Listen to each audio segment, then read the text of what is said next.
And so I do think that distance can actually be healthy, and healthy conflict actually does need this. And I think conflict is you growing from where you are to where you're headed. A little bit of distance can be really healthy, can be really adaptive, can be actually extraordinarily productive. It doesn't have to be doom and gloom. It really doesn't. You can still have your family if you want them. It might just look a little bit different, and that's okay. Hey, everybody, it's Bianca. And it's Amelia. Welcome to another episode of Evolve Ventures, where we are helping growth minded humans evolve by breaking one limiting belief at a time.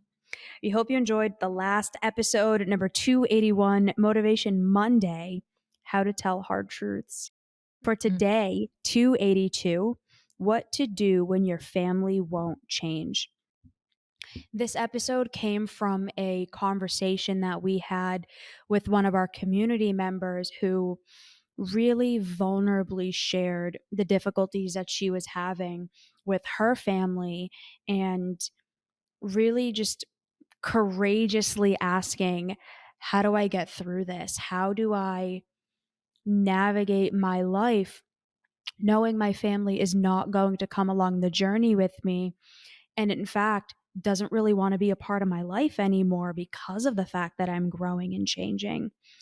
Mm. If you're listening to this show, you're probably going through something very similar, whether it's family, whether it's friends, whether it's whomever, someone in your life is probably having a really hard time with the growth and the changes that you're experiencing, or the inverse, you're starting to have a really hard time with the people in your life because you're growing and you're evolving and you're trying to really make some adaptive changes, but the people in your life aren't. That's what we're going to be diving into today. How do you kind of overcome that? What are the things that you can do when you are in the depth of trying to become a better version of yourself, but that's leading to difficulties in your life and your relationships? You and I have very direct experience with this because on our own journeys, we lost a lot of people, whether it was friends, whether it was family. There was a lot of relationships in totality that ended up breaking or being, harmed as a result of it, just for whatever reason. So, yeah, I think this is a really big pain point for all of us. And if you're going through this, you're definitely not alone. And that's what we're Mm-mm. going to be talking about today. Heck yeah. So as evolvers, we have ventured into this territory and we know it very well. And this community member, I do believe really echoed the battle cry, if you will, and the battle wound that comes from, if you will, being an evolver, someone who wants holistic mental health, someone who is willing to go through the growth journey, and someone who even has the courage to do that and the heart enough to be able to say, if you want to grow and evolve, I know it's going to be worth it. I can guide you. That is what anyone who's going through this growth journey and the evolve journey is doing. And it takes a big ass heart, let's be real, to get through that, because it requires so much in terms of the courage and the vulnerability and the learning yourself and healing and working through what oftentimes happens, which is the projection of what we're going through and growing through on other people. And then the kind of collapse of when we recognize that we're projecting what we would do or what we would want to do in that situation as an evolver on someone else, on our family, and they're not actually going on this growth journey. As a matter of fact, they have zero interest in doing so. They don't even know the value of it. So they might look at you like you have 8 heads, or you're like that dog from Harry Potter. Do you remember the name of it? I don't know what it is. I don't You remember, but it was guys, a three-headed dog. three-headed dog. They might look at you like that because you're trying to help them change and evolve And in all reality, they're like, I like it here. You ever heard that you can't teach a dog new tricks? You can't teach an old dog new tricks. Well, certainly not if they don't want to learn themselves. And that's where we find ourselves kind of in that difficulty at, well, if I'm learning and growing and changing and it's really so much better on this side, it would be even better to have my family with me on this side. The loneliness, the challenge that comes when you learn that your family actually doesn't want to change. You learn that for whatever reason, they're comfortable where they are, and there's going to be that gap between you and them. That is where a lot of us find ourselves in the growth journey when your family won't change. And to this community member, like I had said, she shared the battle cry, the battle wound of that, where sometimes your family just might want to be right over wanting peace, and this community member wanted peace. And so what do you do and how do you navigate the seasons, the chapters when you're growing and you recognize the people that you love and care about, you're actually outgrowing and you're fearful of leaving them behind, right? Honestly, shifting into that peaceful acceptance part of this journey is one of the most difficult things that we face. So I do believe that it is a absolute necessary part of this. And I know from firsthand experience, acceptance and commitment therapy, right, is so powerful in this arena, but it is probably one of the most challenging. Something that I want to make sure that we say, and this is something that I really struggled with in the beginning. So I'm going to speak a little vulnerably here. I really had the belief in the beginning that if you weren't on the journey with me, then I had to cut you off. Mm, And I did. I did very hard. I cut off a lot of people that I kind of wish I didn't, but back then I was stuck in this very binary belief structure that, well, if you're not growing, then you're a hindrance on my life and that's it, and I can't have you here because you're not like me. Um, right. it wasn't from an ego. I mean, it wasn't out of a place of malice. It was from kind of just being green and swinging the pendulum a little too far. So Mhm, the thing that I want to make sure that I say is if your family isn't growing, that's okay in the sense that you can't force people to grow when they're mhm, not ready, if they don't want to, and if they're honestly not capable of it. The question is, can you still have a relationship with them? I think that's more of an important question. Is it mhm, possible to have a relationship with this person? Maybe it'll mhm, just have to look a little bit different, but if you wanna keep this person in your life, if it is someone that, if it's people, let's say it is your family, let's say it's your siblings, yeah. is it possible to maintain a relationship with them even though you guys are now a little bit different?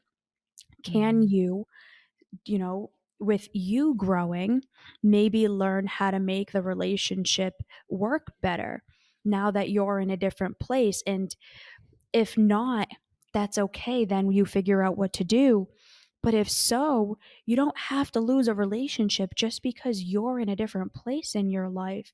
And mm, I kind of wish I had someone say that to me in the beginning because it would have saved a lot of heartache. And I think that's what a lot of people are really scared of, that, well, if I yeah. grow, I'm going to have to let go of everybody. And that's just, it's not true.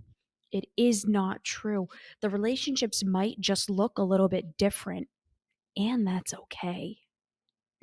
Absolutely. And I'm really glad you said that because, like, the frame that we're kind of taking this episode into in efforts to really help everyone who is on their journey really feel that validation and affirmed in what it is that they're growing through. Like, this is going to come with lessons that are unique to you.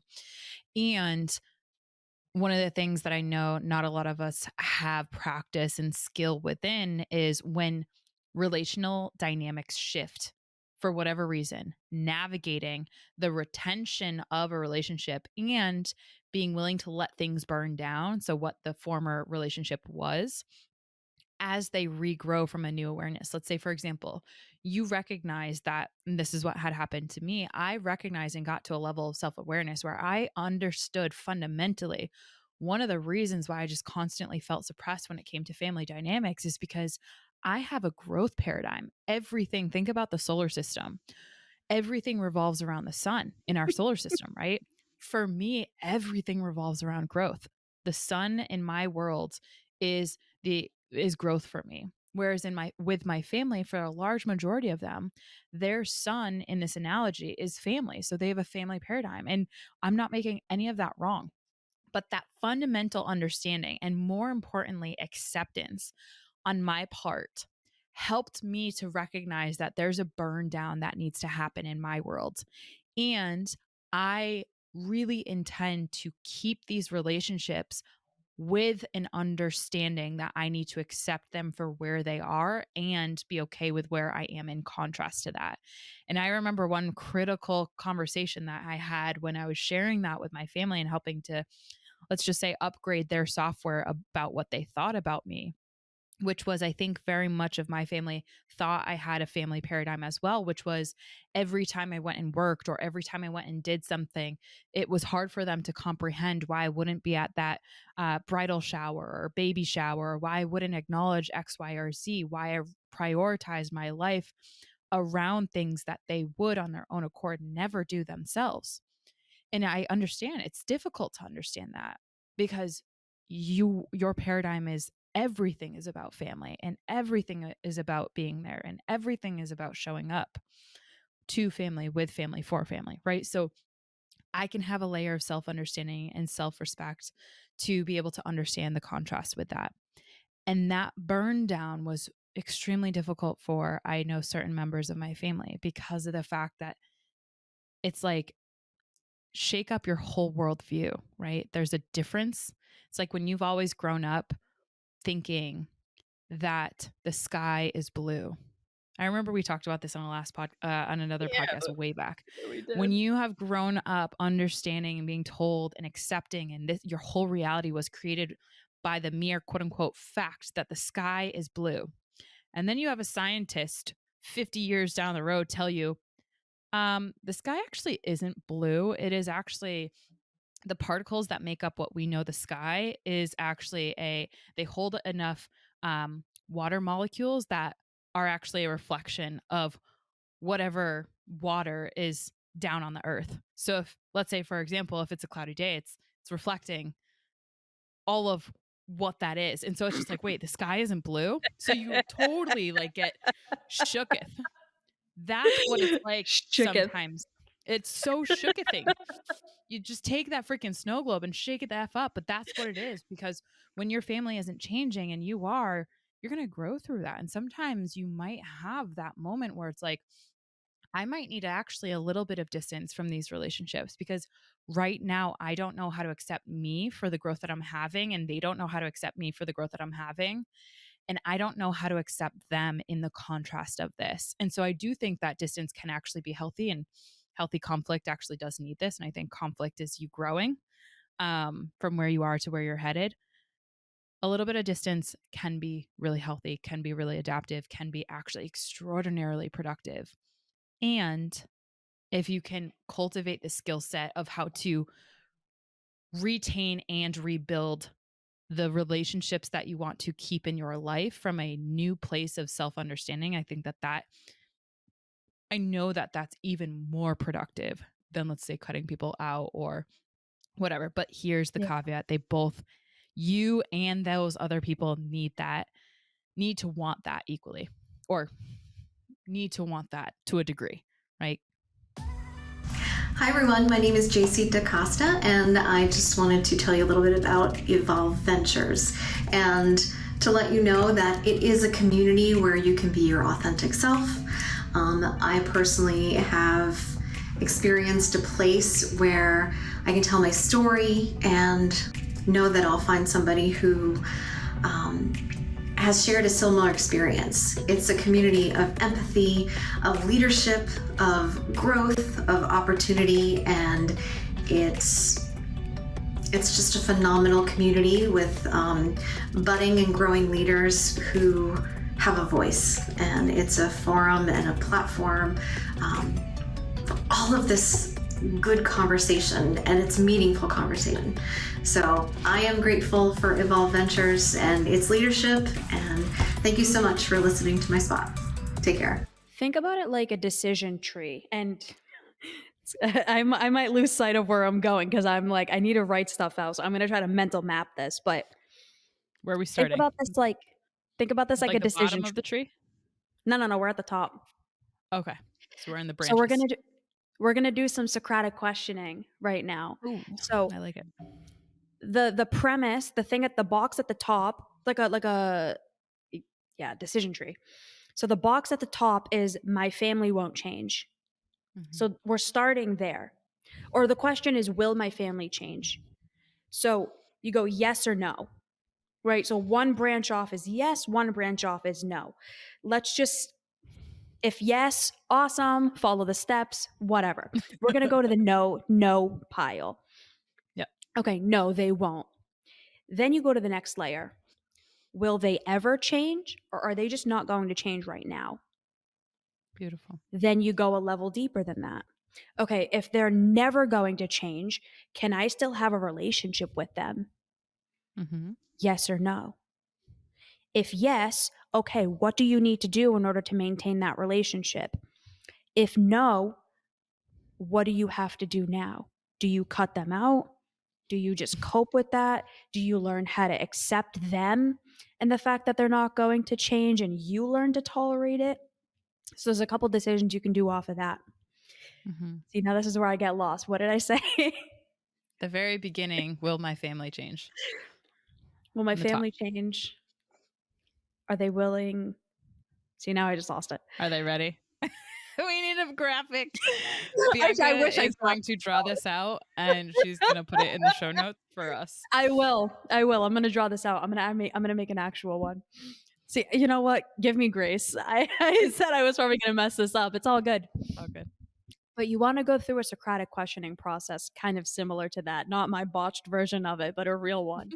Um, but I know it sounds very simplistic, but it kind of is if you take a step back and you try to look at it objectively. Now, obviously, objectivity is not super real or easy, um, Especially not when you're depending on, dealing with family. especially not when you're dealing with family. But, you know, family is one of the hardest things for everybody. Even if you have a good relationship with your family, there's still troubles and there's still Yeah. difficulties there. And I've had my, if you've been a long time evolver, a long time listener to this show, you'll have heard the shitstorms just calling it blankly that I've had with my family over the years. And I made a ton of mistakes. And I own that. You know, I made a ton of mistakes in the beginning, and so did my family. And we're learning from it and we're growing from it and we're trying to get better. But none of that would have happened if, you know, I didn't have the courage to really look at, you know, what was my part in this?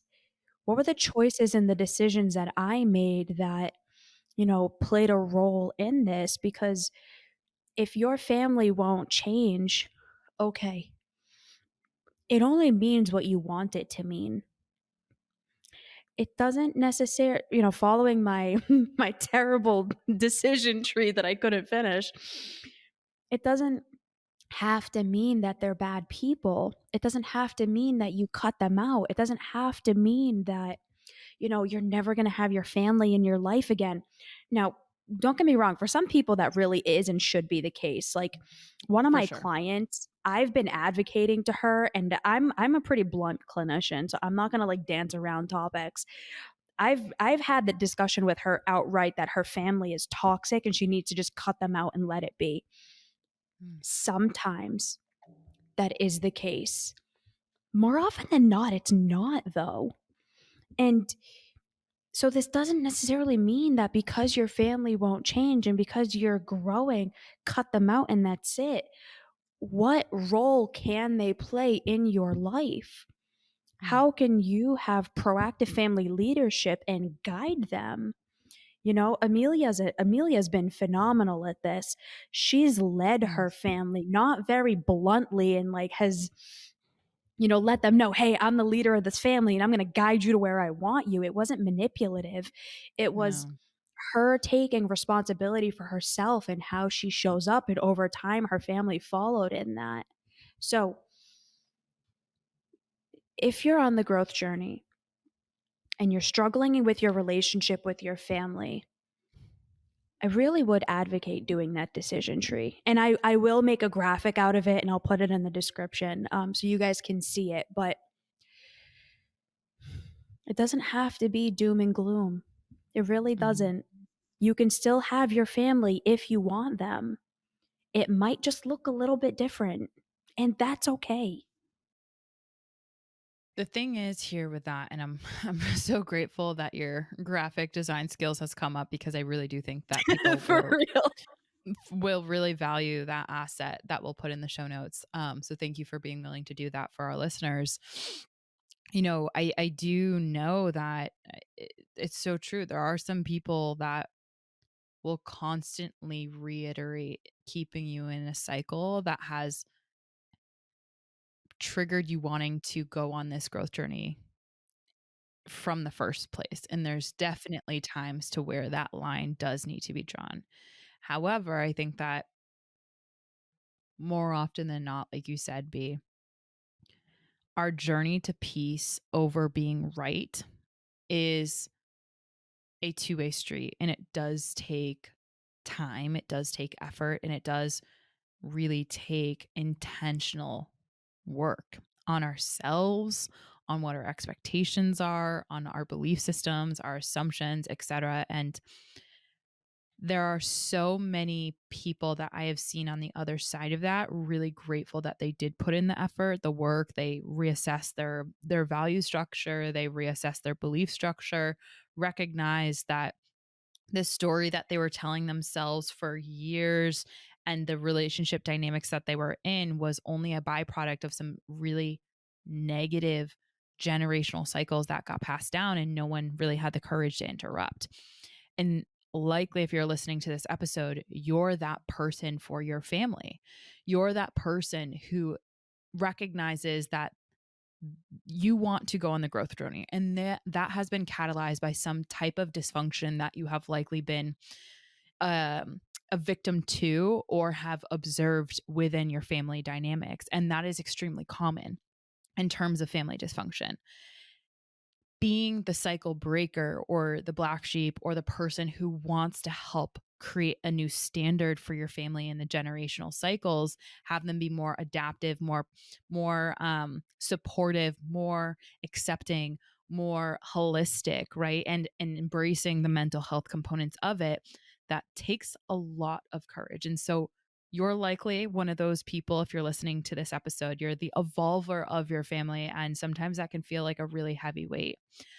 And knowing that you're not alone in that, you have resources at your disposal. Evolve will always be here for you in that journey. And honestly, the people that do put in that work look back on their life and can feel so much better because of the fact that they were the ones who did. Bianca, I know you and I can look back on our life in 20 years and say yes, of course we made mistakes. Messy action all day, every day is better than sitting there in our own cowardice and just kind of shriveling up into nothing. At least we tried. We're going to make some mistakes, but we're willing to own it and we're willing to understand what the brighter, better future could be with us bringing our courage into it. So I just want to encourage, I don't think we get enough encouragement on this growth journey from outside sources. I just Mm-mm. want to encourage every single person who is on their growth journey to seek peace, not to seek being right, because we have plenty of those people in the world. And that's just helping these really dysfunctional cycles perpetuate. what it will require definitely is a different type of approach. And that is where the self-awareness, the healing, the growth journey, all this stuff comes into play. So I want to celebrate the heck out of you, and also, make sure that you guys know that we're here for you. 100%. Episode suggestion? My episode suggestion is 259, Motivation Monday, how to let go. Sometimes you do. You just got to let go. And you'd be surprised what comes of letting go. I've been surprised many a time. B, you?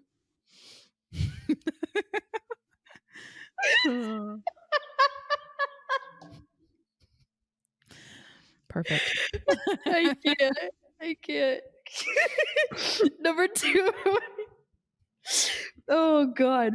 Number 233, overcoming the fear of outgrowing people. All right, everybody. After I laugh at Amelia's poop joke. That wasn't a poop joke. That's why I was dying laughing. I thought you were making a poop joke. Oh. Well, what to do when your family won't change? Drop one off at the pond. Just kidding. That's so professional of me. Sometimes I do slide some things in, but they have a soft release. Anyway, I'll stop. I can't breathe. Oh my God. All right. Oh. Have an amazing week, everybody. We will talk to you next time. Bye. Bye, everyone.